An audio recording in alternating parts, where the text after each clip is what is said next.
Hi, நான் இன்றைக்கு கதைக்க போகிற விஷயம் வந்து இன்ட்ரெஸ்ட் ரேட் அண்ட் இன்ஃப்ளேஷன், அதாவது வட்டி வீதம் அண்ட் பணவீக்கம். இந்த ரெண்டுக்கும் என்ன தொடர்பு, இது எங்களுக்கு மோகேஜில் என்னென்னு இதை பாதிக்குது என்றதான் நான் இன்றைக்கு உங்களுக்கு விளாவரியாக சொல்ல போகிறேன். முதலாவது நீங்கள் அறிஞ்சு கொள்ள வேண்டிய விஷயம் வந்து இன்ட்ரெஸ்ட் ரேட், அதாவது வட்டி வீதம். வட்டி வீதத்தை யார் நியமிக்கிறதுன்னு சொன்னால் மானிட்ரி பாலிசி கமிட்டின்னு சொல்லி ஒரு 9 தனிப்பட்ட நபர்கள் அவியல் வந்து டிசைட் பண்ணுறது. அது ஓட்டிங் அடிப்படையில் தான் டிசைட் பண்ணப்படுறது. போன கிழமை எடுத்த முடிவு வந்து 3.75லேயே வச்சிருப்போம், அதை குறைக்க தேவையில்லை என்றதான் முடிவு. நாங்கள் ஆனால் எதிர்பார்த்தது வந்து 3.75லேருந்து குறைஞ்சதுக்கு பிறகு பை டிசம்பர் 2026 எங்களுடைய எதிர்பார்ப்பு வட்டி வீதம் வந்து 3%க்கு வேறுமன்றது தான். ஆனால் இப்போ நடக்கிற ஈக்கனாமிக்கல் சிச்சுவேஷனில் அது வந்து நடக்கிற மாதிரி சாத்தியமாக தெரியல. ஸோ இப்போதைக்கு 3.75லேயே விட்டுருக்கணும்.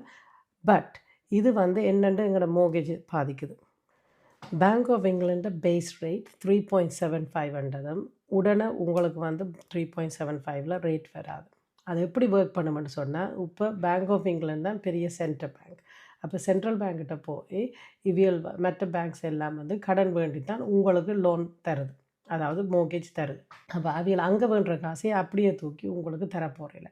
அவியல் தங்களுக்குன்னு சொல்லி ஒரு அடிஷ்னல் பெர்சன்டேஜை வச்சு தான் தருவினோம்.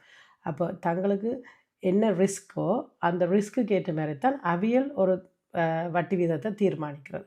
ஃபார் எக்ஸாம்பிள், இப்போ நீங்கள் சாண்டன்டர்கிட்ட போகிறீங்களோ, ஹாலிஃபேக்ஸ்கிட்ட போகிறீங்களோ, பார்க்லேஸ்கிட்ட போகிறீங்களோ, ஈவன் ஒரு ஸ்பெஷலிஸ்ட் பேங்க்கோ, ஒரு நீஷ் பேங்க்கோ, ஒரு சின்ன ஒரு ஃபைனான்ஸ் கம்பெனியோ, எந்த கம்பெனிகிட்ட போனாலும் தங்களோட ரிஸ்க்கை அவங்களை அசஸ் பண்ணித்தான் அந்தந்த பேங்க்ஸ் உங்களோட டீல் பண்ணுது. நீங்கள் டைரெக்டாக பேங்க் ஆஃப் இங்கிலாண்டை போய் வேண்டையில். அப்போ Bank of England base rate 3.75 இங்கே சாண்டன்டர் கொடுக்குற ரேட் வந்து 3.9 இருக்கலாம். அவியல் அந்த 3.9க்கு மேலே ஒரு 0.2ஓ 0.5ஓ ஒட்டேவர் தங்களுக்கு எது லாபமோ அதை வச்சு தான் உங்களுக்கு மோர்கேஜ் ரேட்டை நியமிக்கிறது. அப்படி இருக்கும்போது போன கிழமை உங்களுக்கு எல்லாருக்கும் தெரியும், மிடில் ஈஸ்ட் பிரச்சனை வரும்போது நிறைய பேங்க்ஸ் வந்து லோனை ஸ்டாப் பண்ணிட்டுது. சில பேங்க்ஸ் வித்ட்ரா பண்ணிட்டுது தங்களோட ப்ராடக்ட்ஸை. சில பேங்க் ஃப்ரீஸ் பண்ணிட்டுது, ப்ராடக்ட்ஸ் அவைலபிள் இல்லைன்னு சொல்லி தாங்களை இப்போ என்டர் பண்ணலைன்னு. அப்புறம் ஒரு கிழமை கழித்து சில பேங்க்ஸ் கூட்டின. சில பேங்க்ஸ் எங்களுக்கு வேலைக்கு சொல்லவே இல்லை, அதாவது நோட்டீஸே ஷோர்ட் டைமில் தான் எங்களுக்கு நோட்டீஸ் வந்தது. வித்தின் 24 hours கூட தரையில் ரேட்டை நாங்கள் வித்ட்ரா பண்ணுறோம்னு சொல்லி. ஏன்னா அவைகளுக்கு இந்த ஷாக்.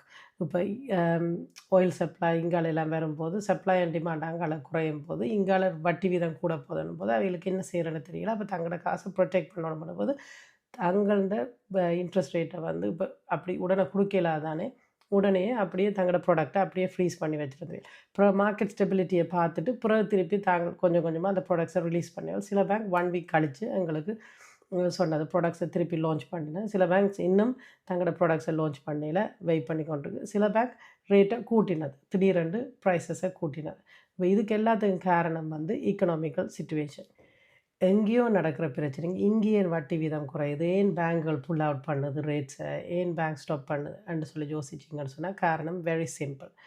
அது வந்து அங்கே இருக்கிற சப்ளை அண்ட் டிமாண்ட் தான். இப்போ எங்களுக்கு வந்து எங்களோட எனர்ஜி பில், எங்களோட ஃபியூல் ப்ரைஸஸ், எங்களோட இதெல்லாம் நாங்கள் டைரெக்டாக பே பண்ணுறோம். எங்களுக்கு டைரெக்டாக வீடுக்கு வந்து சேருது. இதே மாதிரி மேனுஃபேக்சரிங் கம்பெனிஸ், சின்ன சின்ன கம்பெனிஸ், பிஸ்னஸஸ் எல்லாத்துக்குமே வந்து ஃபியூல்ன்றது வந்து வெரி இம்பார்ட்டண்ட். அப்போ ஈரான் என்ற அந்த ஸ்ட்ரெயிட் ஆஃப் ஹோர்முஸ் வழியால் தான் உலகத்துக்கே 1/5 ஆஃப் த வேர்ல்டுக்கு ஃபியூல் வந்து 1/5 ஆஃப் த வேர்ல்டு சப்ளை வந்து ஸ்ட்ரெயிட் ஆஃப் ஹார்முஸ் என்ற இடத்தால தான் வருது. அப்போ அங்கே ஈரானில் பிரச்சனை நடக்கும்போது இங்கே கப்பல்கள் போயில்லைன்னு சொன்னால் எங்களுக்கு வேறு பொருட்கள் எங்களுக்கு வர வேண்டிய நேரத்தில் வராதுன்றது காரணத்தால் ஃபியூல் ப்ரைஸஸ் எல்லாம் டப்பண்டு கூடினது. அதே மாதிரி தான் மோர்கேஜ் இன்ட்ரெஸ்ட் ரேட்டும் பேங்குகள் வந்து கூட்டினதுக்கு காரணம் ஏனெண்டா இன்ஃப்ளேஷன் ரேட் இங்கால டப்பண்டு கூடுமன்றதுக்காக. பட் தேங்க் காட் 3% இருக்குது. இனி மார்ச்சில் வர்ற இன்ஃப்ளேஷன் ரேட் எங்களுக்கு பார்க்க தான் தெரியும். அதே மாதிரி Bank of England base rate வந்து எவ்ரி 6 weeksக்கு ஒருக்கா எங்களுக்கு வந்து ரிவ்யூ பண்ணிவிடும். ஸோ ஹோப்ஃபுல்லி 6 weeksக்குள்ளே என்ன மாற்றங்கள் வருது, வழி பிரச்சனைகள் என்ன வருதுன்றதை வச்சு தான் இது வந்து 3.75லேயே நிற்க போதா, கூட போதா, குறைய போதான்றது தெரியும். பட் பெரும்பாலும் குறையிறதுக்கு தான் சான்சஸ் இருக்குன்றது தான் எங்கள்கிட்ட நம்பிக்கை. பட் பார்ப்போம். இன்ட்ரெஸ்ட் ரேட் ஒரே கூடிக்கொண்டிருக்குது, குறைஞ்சு கொண்டிருக்குது, ஒரே மாற்றம் வருது. அப்போ இந்த சூழ்நிலையில் நான் இந்த டைமில் வீடு வேண்டலாமா, வீடு வேண்டியலாதா, இல்லாட்டி எனக்கு ரீமோர்கேஜ் வருது நான் இப்போவே ஃபிக்ஸ் பண்ணிட்டேன் என்று கேட்குறீங்களா? உங்களுக்கு நான் சொல்லக்கூடியது ஒரே ஒரு அட்வைஸ் தான். எப்போவுமே இன்ஃப்ளேஷன் ரேட்டில் வந்து வீடு வந்து வேல்யூவேஷன் கூடிக்கொண்டே இருக்கும், குறைஞ்சு கொண்டு இருக்கும், இன்ட்ரெஸ்ட் ரேட் கூடும் குறையும் எல்லாம் நடக்கும். 30 வருஷத்துக்கு முன்னம் 25,000 பவுண்ட்ஸுக்கு வேண்டின வீடு இப்போ 600,000 போகுது. அப்போ 30 வருஷத்துக்கு முன்னம் வேண்டின வீடுன்ட்டு நாங்கள் அப்போ அந்த நேரம் 25,000 வந்து பெரிய காசாக இருந்திருக்கும், அந்த நேரம் உழைச்ச உழைப்புக்கு. இப்போ வர்ற வருமானத்துக்கு 600,000 வந்து இப்போ அது ஒரு பெரிய காசாக இருக்கும், ஏன்னா இப்போ உழைக்கிற வருமானத்துக்கு. ஸோ காலத்துக்கு ஏற்ற மாதிரி உங்களுக்கு வருமானம் ஏற்றத்தாழ்வில் இருக்கும். இன்ஃப்ளேஷன் ரேட்டின் படி அது போய்கொண்டே தான் இருக்க போகுது. ஸோ வீடு வேண்டணும்னு நினைக்கிறார்கள். நான் சொல்லக்கூடிய ஒரே ஒரு விஷயம், இன்ட்ரெஸ்ட் ரேட்டுன்னு சொல்லி போட்டு தள்ளி போடாதீங்கோ.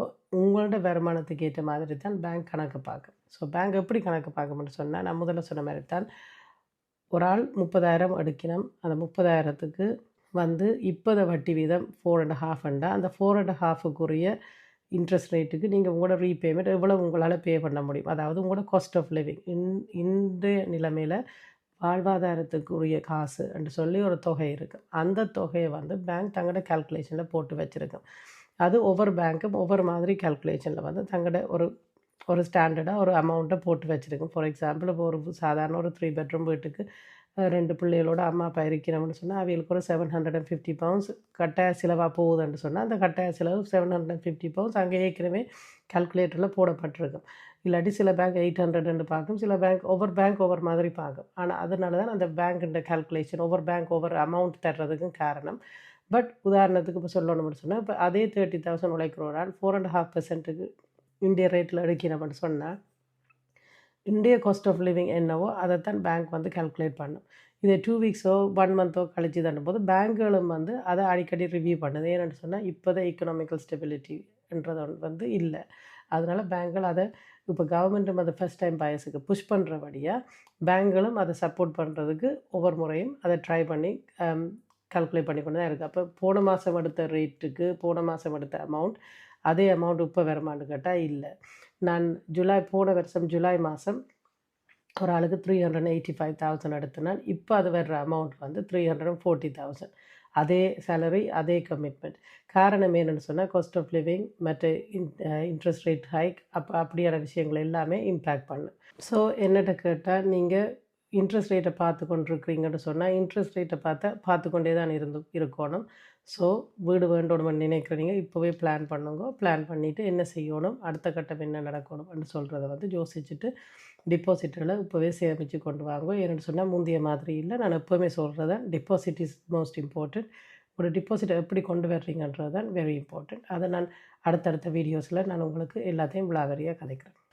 மற்றது ரீமோர்கேஜ் எடுக்கணும். ரீமோர்கேஜ் இந்த மாத கடைசியில் வருது, இல்லாட்டி இந்த வருஷ கடைசியில் வருதுன்னு சொன்னால், எவ்வளோத்துக்கு ஏர்லியாக நீங்கள் ரீமோர்கேஜுக்கு கணக்கு பார்த்து எல்லாத்தையும் சோர்ட் அவுட் பண்ணி ரேட்டை ஃபிக்ஸ் பண்ணுறீங்களோ அது உங்களுக்கு தான் நல்லம். ஏன்னா சப்போஸ் இன்ட்ரெஸ்ட் ரேட் கூடினாலும் நீங்கள் ஒரு நல்ல ரேட்டில் லாக் பண்ணி வச்சுருப்பீங்க. சப்போஸ் இன்ட்ரெஸ்ட் ரேட் குறைஞ்சாலும் ஆஸ் ப்ரோக்கர்ஸ் நாங்கள் வந்து அதை ரிவ்யூ பண்ணி போட்டு உங்களுக்கு இன்ட்ரெஸ்ட் ரேட் குறைஞ்சிட்டுது என்று சொல்லி உங்களோட ரேட் மாறுறதுக்கு முன்னே அதை செக் பண்ணி கொண்டிருப்போம். நான் போன வருஷமெல்லாம் நிறைய பேருக்கு ரேட்டை வந்து ரிவ்யூ பண்ணி ரீமோர்கேஜ் 6 மாதத்துக்கு முன்னமே ஃபிக்ஸ் பண்ணி போட்டு பிறகு அதை வந்து நாள் கிட்ட வரும்போது நாங்கள் அந்த ரேட்டை பார்த்து குறைஞ்சு கொண்டு வரும்போது ரேட்டை குறைச்சி விட்டு நாங்கள். ஸோ அது உங்களுக்கு சேஃப் ஸோனாக இருக்குமென்று நான் நம்புகிறேன். அப்படி செய்தால் உங்களுக்கு நல்ல. சப்போஸ் நீங்கள் அதை லாக் பண்ணலைன்னு சொன்னால் என்ன நடக்கும்னு சொன்னால், இதே வந்து குறையிற ரேட் வந்து கூடிச்சுன்னு சொன்னால் உங்களுக்கு நல்ல ரேட்லேயும் லாக் பண்ணப்படாது.